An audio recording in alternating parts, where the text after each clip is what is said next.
Како и секаде во светот, така и во Крушево коронавирусот комплетно го уништи туризмот. Затворени се сите хотели, ресторани, не се издаваат соби, затворени се и сите 7 музеи, а сликата на гумење од тезгите каде се продаваат сувенири и беше преполно од посетители. Наликува како да е од некој хорор филм. Крушевчани велат дека туризмот е единствениот приход за градот. Ако државата не помогнела, се плашат дека ќе биде премногу тешко. Уште сега има влијание за градов е мртов. Градов е мртов.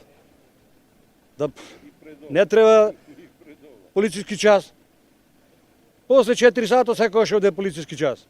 Жив човек нема да пати, да се сложи, нема кој те види.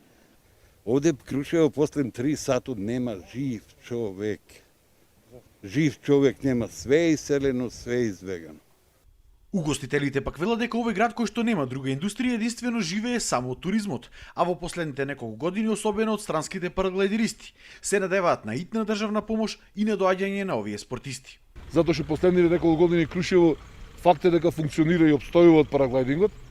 Во летните месеци кога и оваа претходната сезона беше доста продолжена, али ако се откажат тие такмичења и ако ги нема летачите од цела Европа, буквално цел свет, ќе имаме голем проблем. Огромна штета трпат и музеите. Трпиме повеќе кратни штети и последици.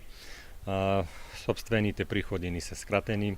Крушево е посебно место со посебна клима која што бараат објектите и посебно одржување. Странските летачи пак ги откажале скоро сите надпревари за годинава. Само ова лето во Крушево се очекувало да дојдат над 2500 параглайдеристи од целиот свет. Од општината сега ќе се насочиле кон привлекување на домашните туристи. Подготвуваме пакет на промоции заедно со агенцијата за промоција и поддршка на туризмот. Давачите на услуги, односно издавачките капацитети во градот, тие мора да се прилагодат, затоа повторно ќе кажам, не е исто домашни и странски туристи и во зависност од новонастаната состојба мора истите да се прилагодат со спуштање на цените. Едно е сигурно, дека без јасна државна стратегија и финансиска помош, овој сектор во Крушево годинава може да доживее вистински крах.